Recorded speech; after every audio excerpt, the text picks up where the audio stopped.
Hello, everyone, and thank you for attending this session. First of all, I wanted to thank the Spring IO team for the invitation to this great event. My name is Badr LAHSEN. I work as DevSecOps SME for CyberArk. I cover the secret management portfolio over the EMEA region. And I'm also one of the main contributors of the open source project that is called SpringDoc Open API. I have spent the last 15 years in IT modernization, mainly with customers in the banking industry, and have been also working with the software editors and cloud providers. And I will share with you today how you can manage your Spring Boot application secrets and how you can turn your security risks into great great value for the business. Just here we have, I believe you don't have the projection. Just 1 second. Just we double check if you have everything. Okay. So to get started, I will start by introducing who is CyberArk. How many people in this room knows CyberArk? Okay. Okay, good to know. How many people knows HashiCorp Vault? Okay, good to know. So the idea here is to share a few concepts around security. So CyberArk is the global leader in the PAM area, or what we call the privileged access management for people who are used to this terminology. It's a critical layer for enterprises in the cloud and also for a DevOps pipeline to secure all the data and the infrastructure. So CyberArk is the leader in the PAM, let's say in the Gartner Magic Quadrant for the last 5 years, and also the leader in the access space. And more than 50% of the 500 Forbes fortunes are from the CyberArk customers. So our agenda today will cover the following topics. First of all, I will start with an overview of application security challenges and why we need to shift security left for software development. Then I will introduce the application identity security concept. And after that, I will present how to manage Spring Boot application secrets, and it will be also the occasion or the opportunity for me to share with you some demos about how you can integrate this kind of secret management solution with your Spring Boot applications. And at the end, we will look at some of the key learnings, and also I will answer your questions. In 2021, there were over 12,000 recorded attacks over organization supply chains. And this represents an increase year over year of 650%, or let's say around almost 7 times. And we anticipate this number to continue rising. So here I have shared a study that we have done together with PwC. And you can see that 71% of organizations has experienced an attack on their software supply chain. 60% of attacks were related to compromised code. And 67% of organizations have not done yet a formal assessment or education on software supply chain risks.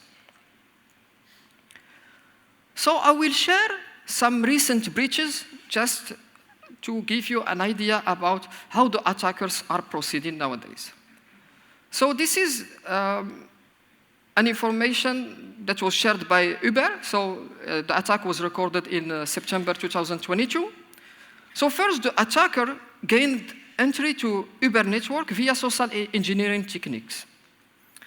Second, the attacker has targeted a basic application. Not even an application, it was a PowerShell script. And you can guess that this script contained hard-coded credentials. And in the third step, he escalated his privileges. So these credentials gave him access to what we call the PAM system of Uber, And after that, he was just full administrator of AWS environments, of Google Suite, of Duo, and many other environments. The morality here is that organizations can invest heavily in their mission-critical apps to make them secure. But recent breaches have highlighted that unless all your application credentials are secured, your enterprise is still vulnerable. Because your attackers will be seeking for valuable credentials regardless of your application value.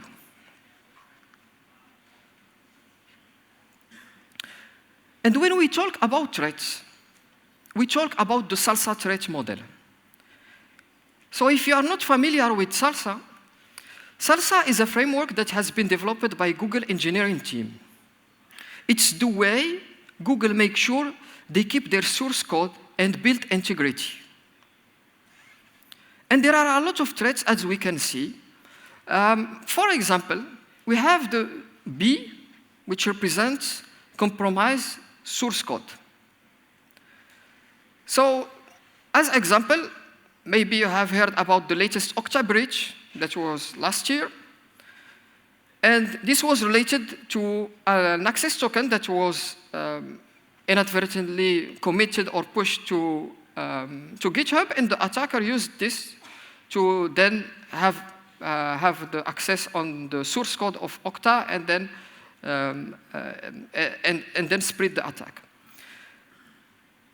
For other examples, if I take the D as the build process that is compromised, for example, we have the SolarWinds attacks. I don't know if you have heard about the SolarWinds attacks, but it was a very known attack where the attack was spread not only to SolarWinds itself, but also to customers, because their supply chain were targeted.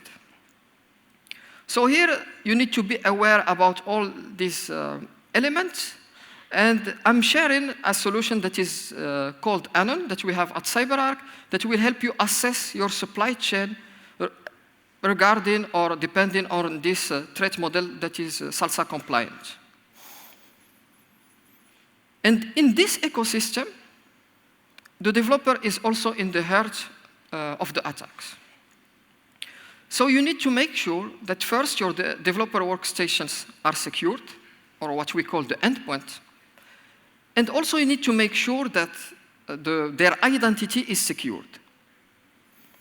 Because your supply chain might be also under attack, and when you are developing your apps, you need to integrate security at the earliest stages. What I mean by that is from the design phase. And this is what we call, in general, security by design.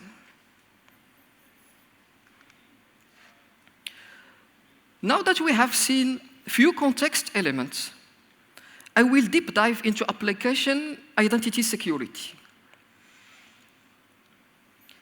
So most likely you have secured your human credentials. So this is great. But it's not enough to secure your enterprise. You need to secure all the secrets that are used by your applications. In fact, the attackers are using nowadays more sophisticated techniques to launch targeted phishing attacks and compromise your company or your enterprise, as we have seen, for example, in the latest Uber breach. And we have done some research about our existing customer base, and there are 45 machine identities for every human identity. And the total number of identities is still growing. So you already know about the importance of securing human identities and privileges. But just to be clear, I will explain few concepts that are related to non-human identities. So in general, you talk about secrets. So a secret is essentially a password, but for non-human. So it can be an SSH key, it can be an access key for a cloud environment, or database credentials, for example.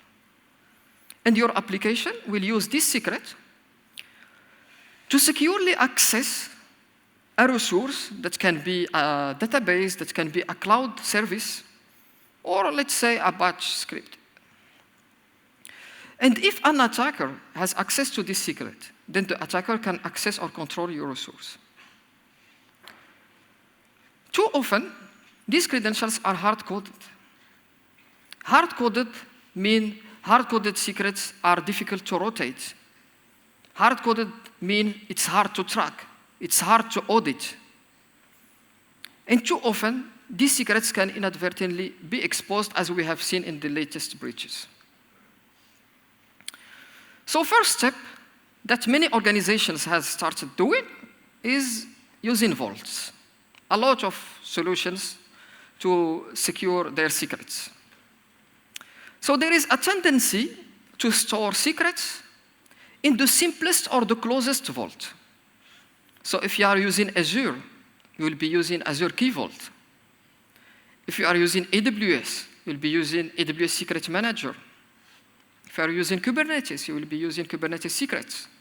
If you are using Ansible, you'll be using Ansible Vault. And we end up by what we call a security island. So for your security teams, how can they manage all these tools? Your security teams need to understand how all these secrets are used and by who. You cannot ask your security teams to be experts on all these tools. Your company might also have regulatory or compliance engagements, and it becomes really difficult when you have so many of these islands. And this is the current state of most of the organizations. So we have seen that so many companies, they lack of auditing, central visibility, hard-coded credentials with no rotation. But sometimes you might find vaults that are using the same hard-coded credential. So how do you manage it? Let's say you want to update your secret. You want to see who is using this secret. You want to build a mitigation plan.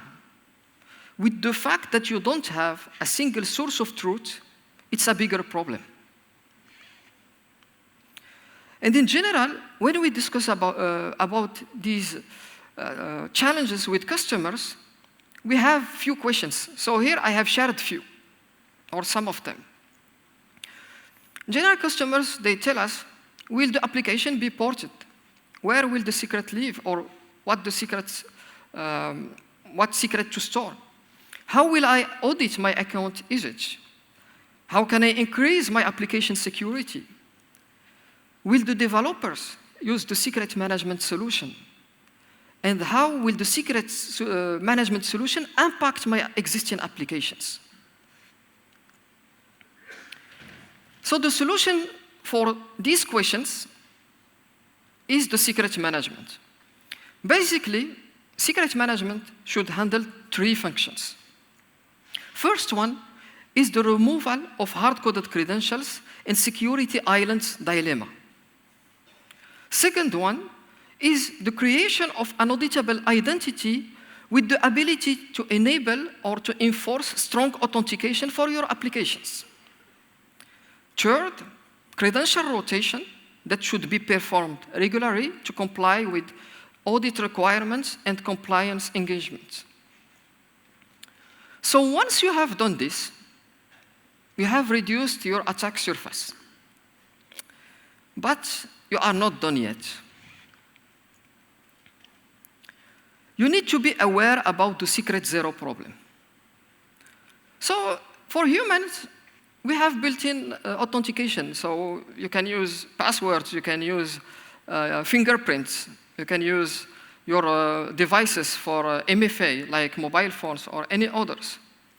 But how do you manage this initial secret that is used or required by your application at startup? So this is what we call the secret zero problem. So to solve this problem, we have introduced a concept that is called authenticators. So an authenticator will help you achieve strong authentication of your application based on few standards. So it can be, for example, GWT authentication. It can be certificate authentication or others. And the authenticator is responsible for authenticating workloads for non-human identities, and it will also act as an authorization layer for your secrets. So in terms of authorization, so this is a sample that we have in terms of airbag policy model. Basically, every application will have an access to a dedicated safe based on an airbag policy model. So this policy reference model enables collaboration between your security team and your developers, and also it guarantees the separation of duties. And the result is a very scalable workflow for onboarding applications, and this workflow will be audited and secured.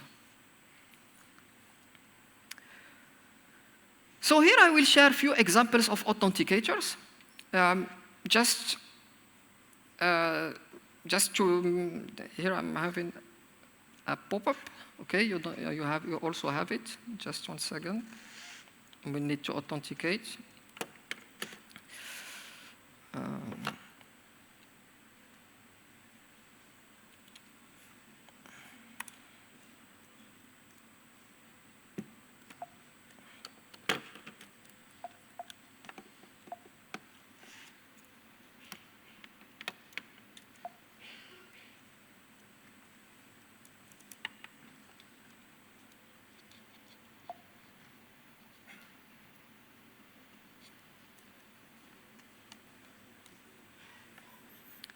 Sorry, I will just need to authenticate because I have lost connectivity, and then we can proceed.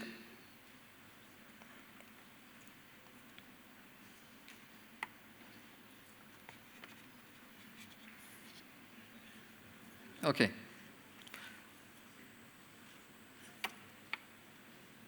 Let me just know if you are able to see the screen.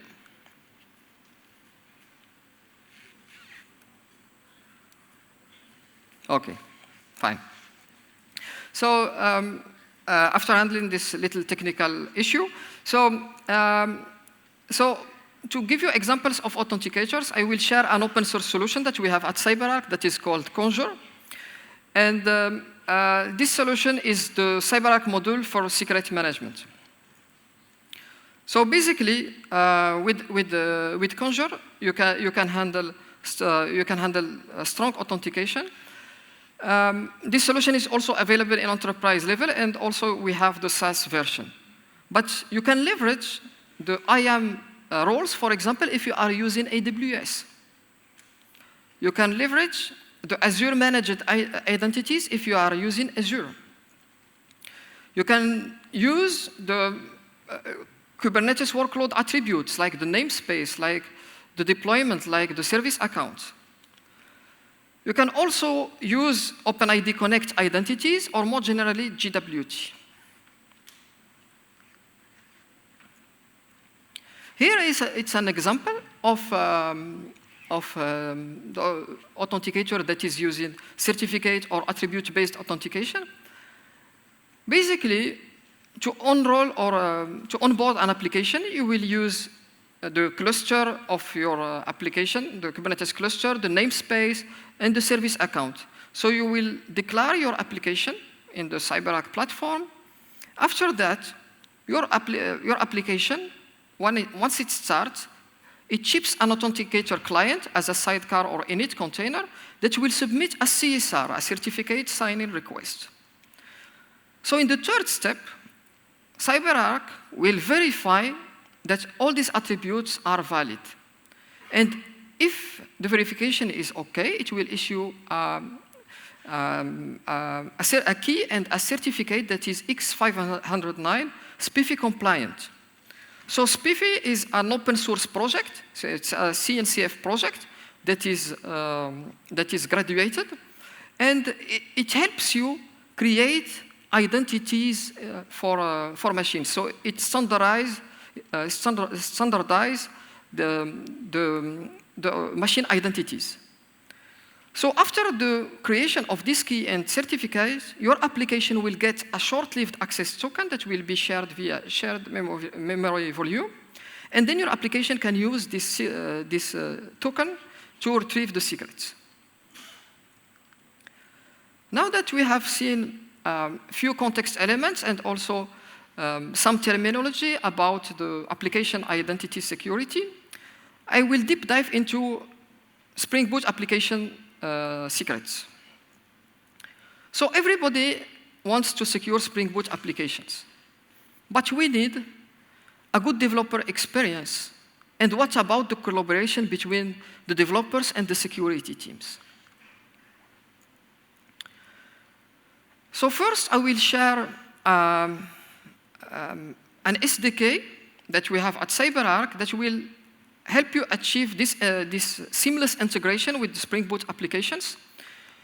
So basically, when you are using a Spring Boot application, you might use Spring Security for authentication and authorizations for your users.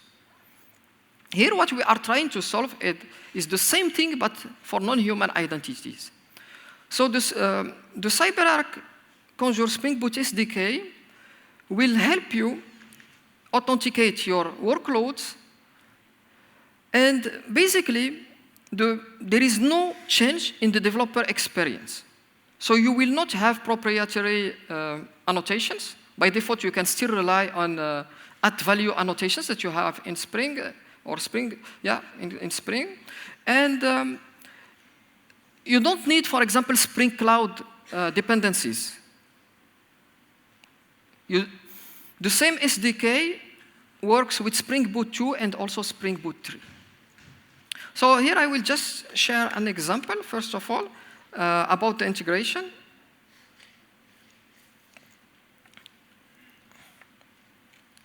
I don't know if you are, okay, perfect. So here what we have is a demo. After the presentation, I will share the source code. And basically here it's a simple pet clinic application, the famous pet clinic application. I'm just exposing the REST APIs.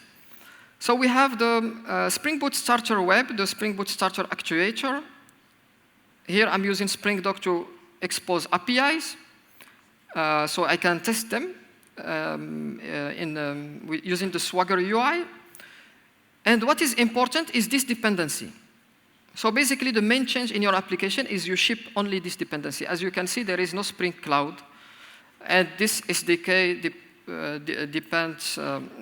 can work with Spring Boot 2 and Spring Boot 3. In the application side now, if I take the original state, sometimes you might have database credentials that are hard-coded, let's say, or some people will use, when they deploy, for example, in Kubernetes, they will use Kubernetes secrets. So if here it's the initial stage where, for example, I'm having the hard-coded credentials that will be deployed in Kubernetes using Kubernetes secrets, and then here in your application is filling the values that are expected by Spring Boot through Kubernetes secrets. So if we deploy this application, let's see the initial stage.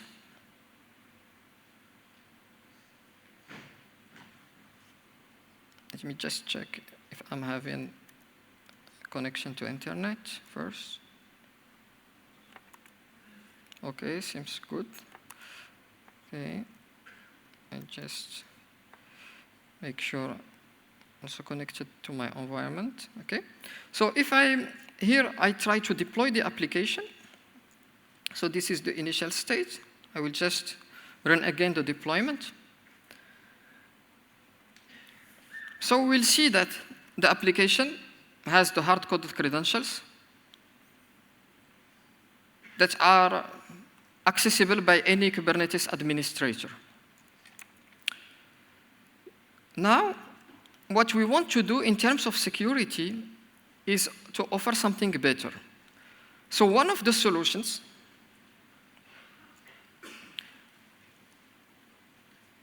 is during the application startup, we will inject the database properties. And these database properties will come from the CyberArk Vault.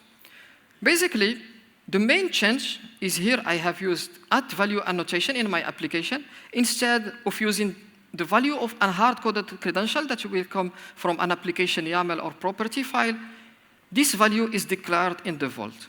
So as you can see in the imports, there is nothing outside of Spring, but it's all done behind the scenes by the CyberArk SDK.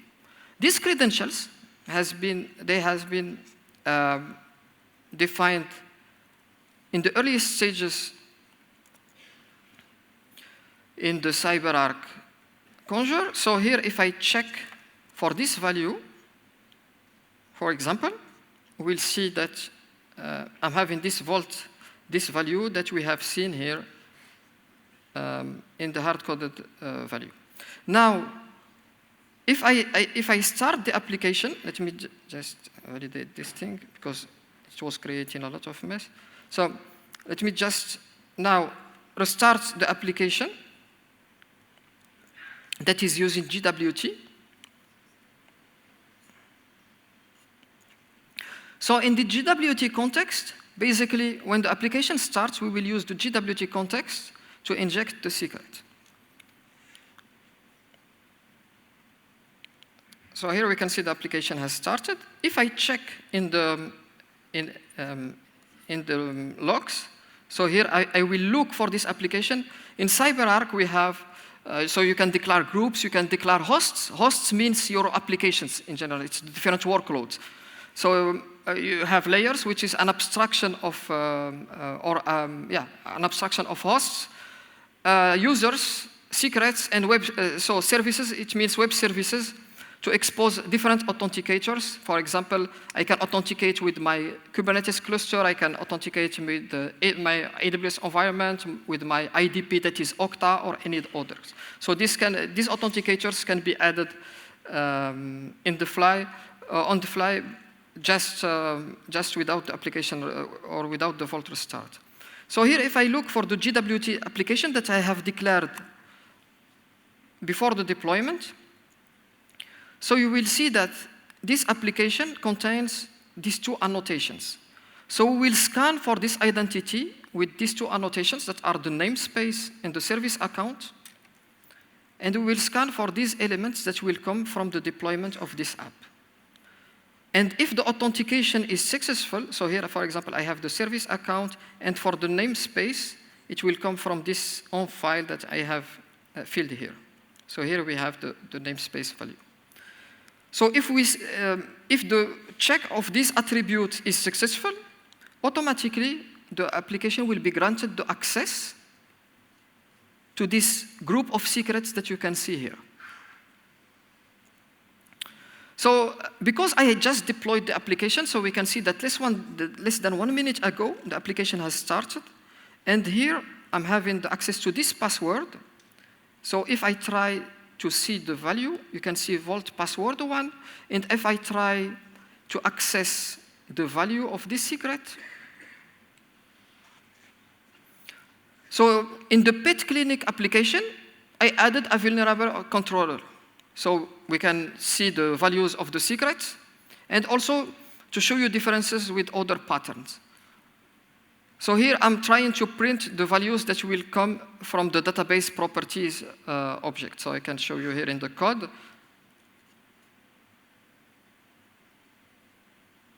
So in this vulnerable controller, I'm injecting the data source properties. Okay? It means that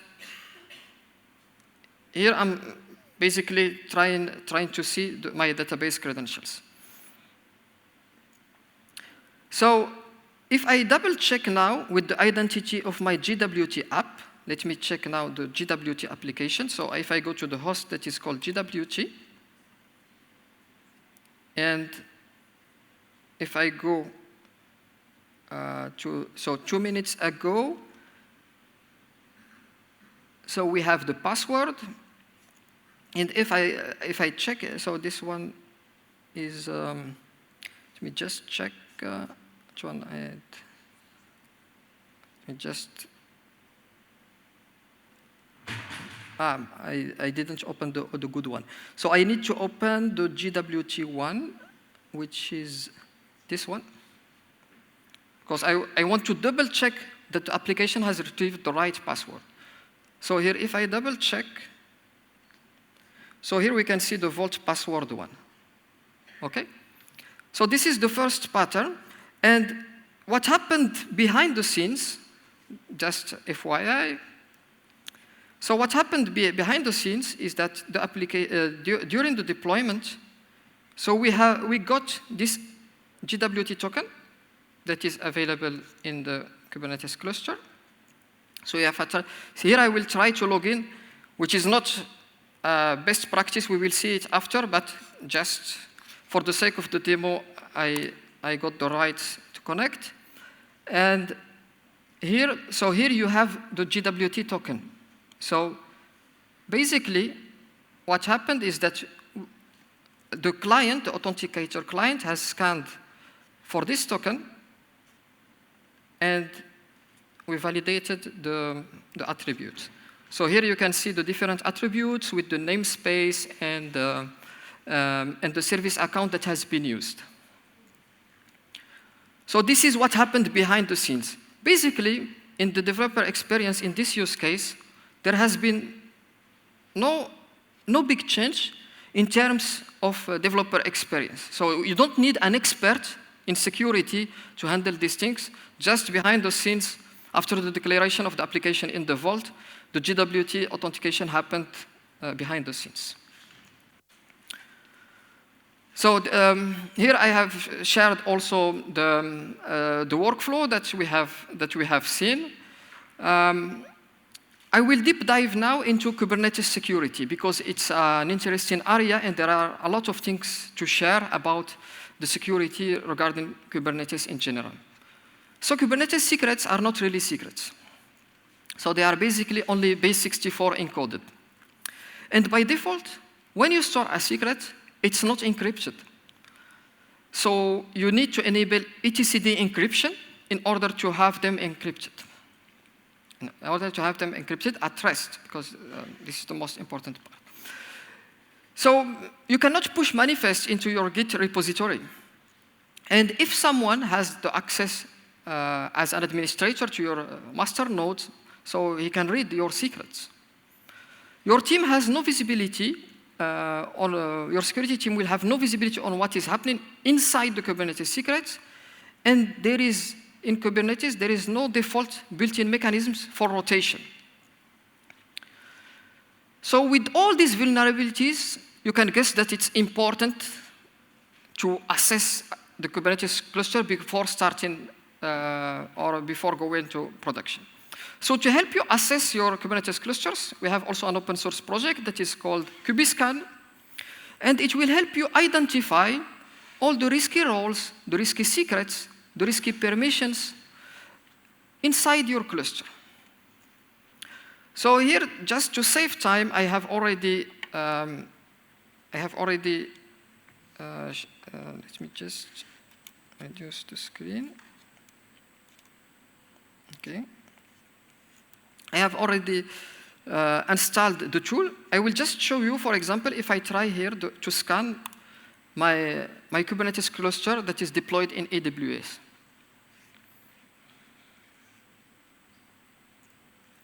So it needs to connect.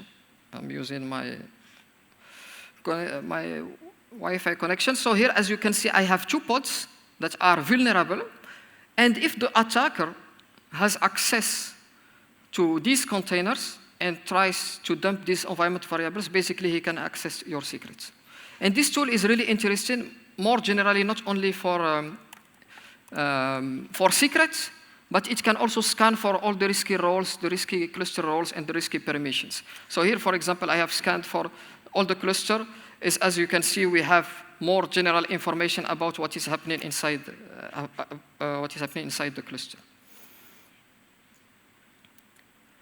So once you have done this assessment,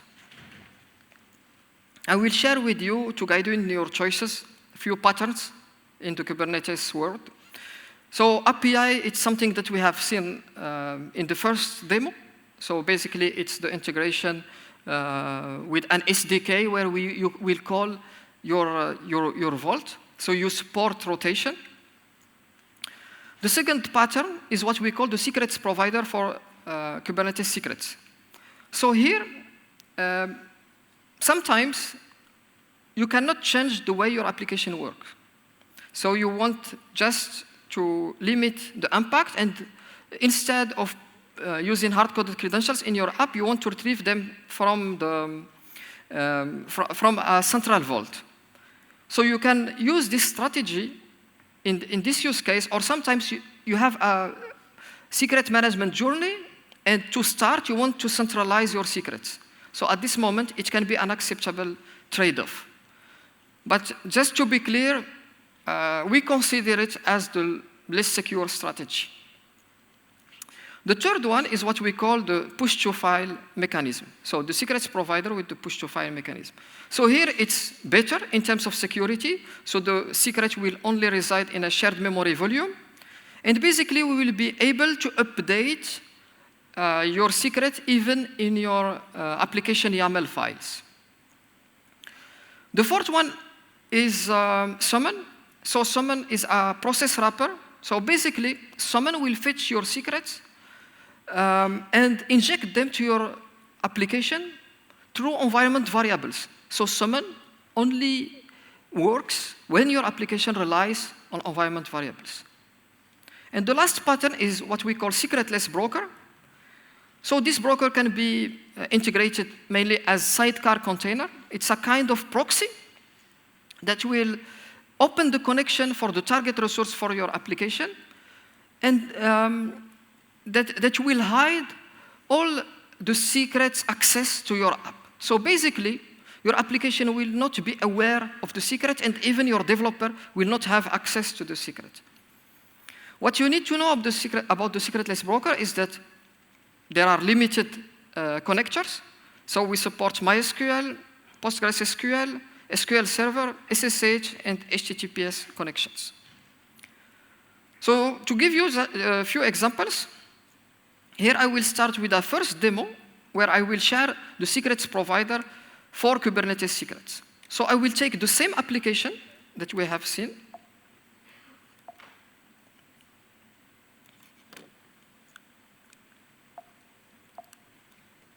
A second.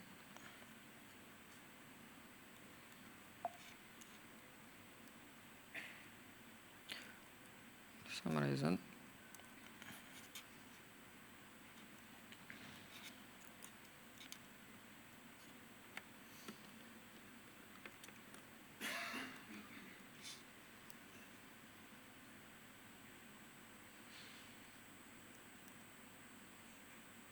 Okay.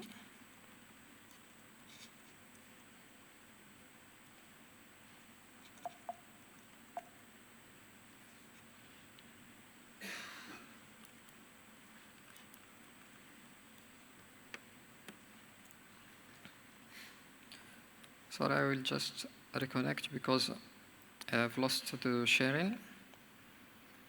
Then I can proceed.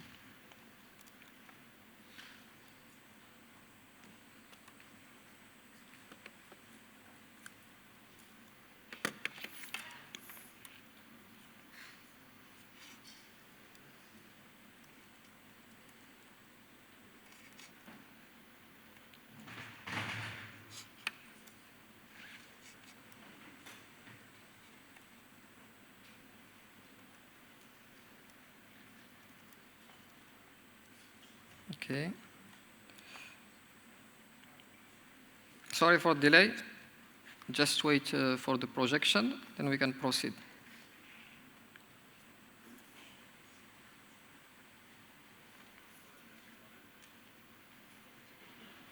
Okay. So in this example, I wanted to share the secrets provider for Kubernetes secrets. So basically what happens, so you take your initial deployment. So you take your initial application. Here, for example, it's the initial image. But instead of injecting directly the secrets, so we will delegate. So this is the initial application. Instead, of injecting directly, we will delegate this injection to what we call the secrets provider for Kubernetes secrets. And here, this provider will update this secret that we can see here, that is called DB credential secrets provider for Kubernetes secret sidecar, okay? And this secret is defined through a manifest, and we will update these values that will come from the vault. So basically, if I go to the vault here, and I look for this value, for example,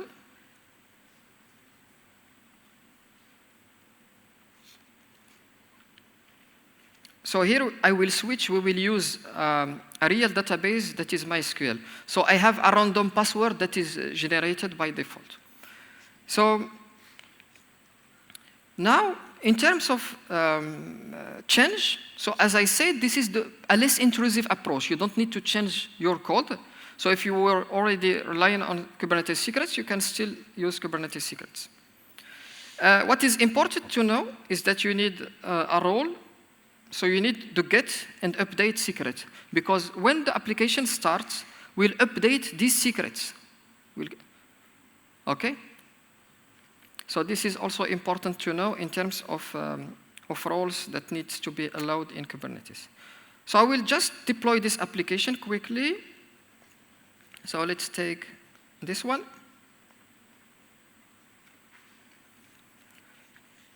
Okay, so as you can see, we have the application with the sidecar container. So I can see that the secret has been successfully fetched. But to double check, we can go to the host that represents this identity. For example, here, it's this one. And then we can check in the logs that we have just access to this secret. Also, to double check, I will just close, because I have different applications that are deployed. I will try to access this one.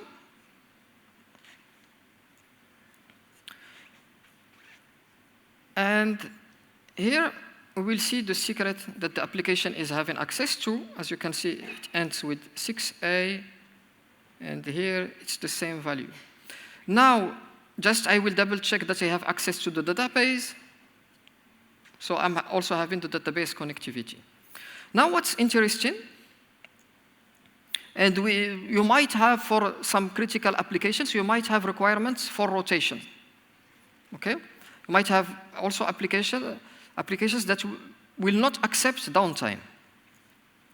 So here, to support the zero downtime, what you can do is to rely, when your applications are using Kubernetes, you can rely on Spring Cloud Starter Kubernetes client.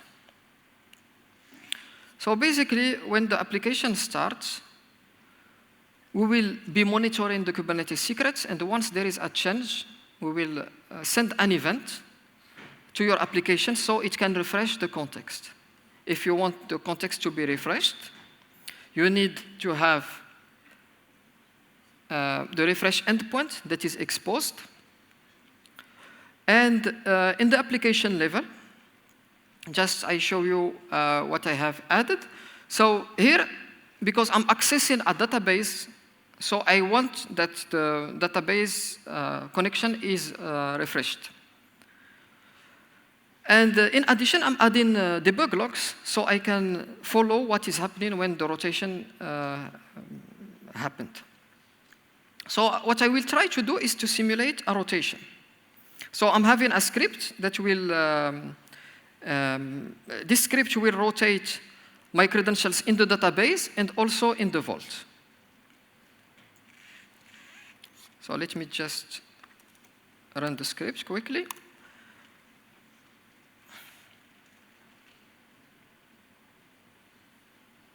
Okay, now if I go to the vault, we will double check that the value has changed.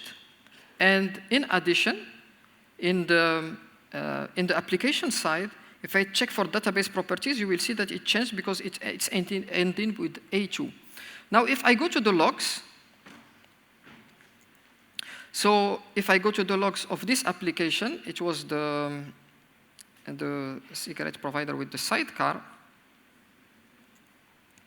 So you can see that we got the refresh event, and these are the credentials that we intercepted. So the same principle with the update of Kubernetes secrets, we can apply it to files. So here in the deployment, I'm using 2 containers, and this second one will update the Spring Boot file that is called application YAML. So this file, I have defined a template, and this template contains basically the identifiers of the secrets that are stored in the vault. So once the application starts, automatically this authenticator client that is in sidecar this authenticator client will look for this file and will update it with the values of the secret. So let's deploy the application.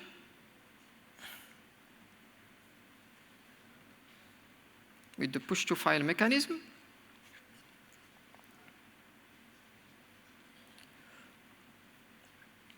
And here I will try to access the value of the secret once it's started. So here, if I do a catch, we can see that the value is A2. So it's the same value that came from the vault that we just have seen. And if I try again to rotate this password, so we will try the rotation now with files. So we check in the vault, we'll see that the value has been refreshed. And if I go to the file that is mounted here, so we can see that the value has been also changed to 4E. And of course, we intercepted this event. If I go to the logs, we can see that in debug mode, I have also intercepted this event, and we reinitiated the database connection pool.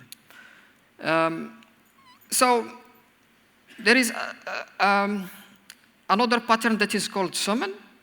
So summon, as I said, is a process wrapper. So the main difference with what we have seen is that you don't even need an init or sidecar container.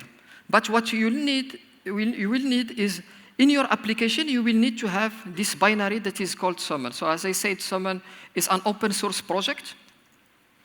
So it supports other vaults as well.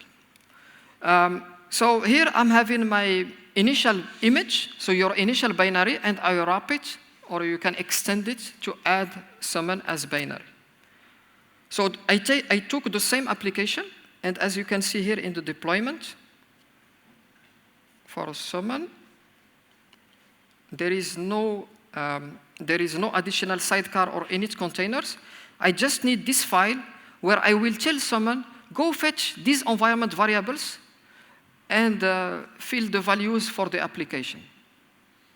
When the process starts, these values will be injected.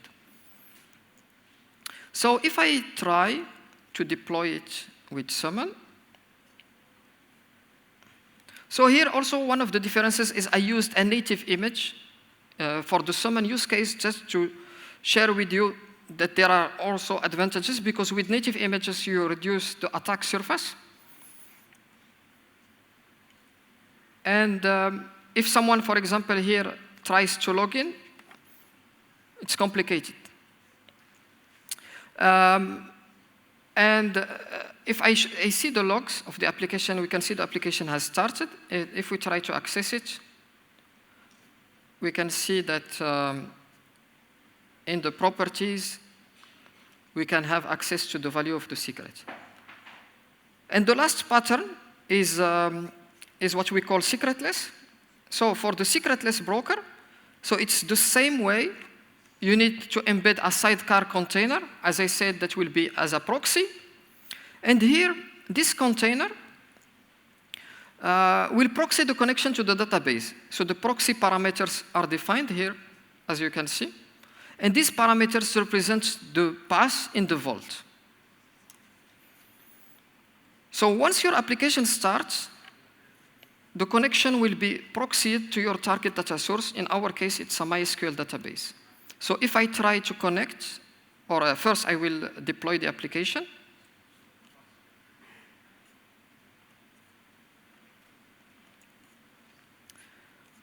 So let's, okay. Now, if I try to access the application,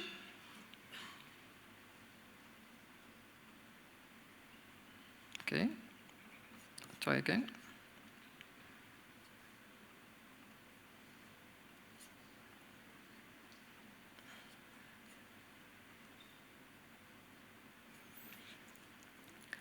So what is interesting is that with secretless, your application developers and your application does not have access to the secret.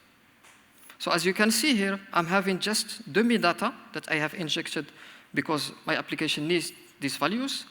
But behind the scenes is the secretless broker who that proxied the connection to the remote data source. And that was it for the different use cases that I wanted to share. And just to summarize, so I wanted to summarize just with this slide. First of all, make sure you use a central secret management solution that will secure your secrets, that will authenticate and authorize your calling systems, that will automatically rotate your secrets, that will provide audit logs and access activities. We have seen in this presentation that there is no silver bullet pattern that solves all your secret management challenges. At the end of the day, if you don't have a central secret management solution, it will be just too hard for your security teams, for your developers, for your ops teams, for your auditors to manage. So we need to think bigger, because when it comes to an organization level, you have too many technologies, and you need to adopt a federated governance mode and a scalable approach in your secret management journey. And with this, we reach the end of the presentation. Thank you very much for your attention. And if there are any questions, I would be happy to take them after the presentation. Thank you.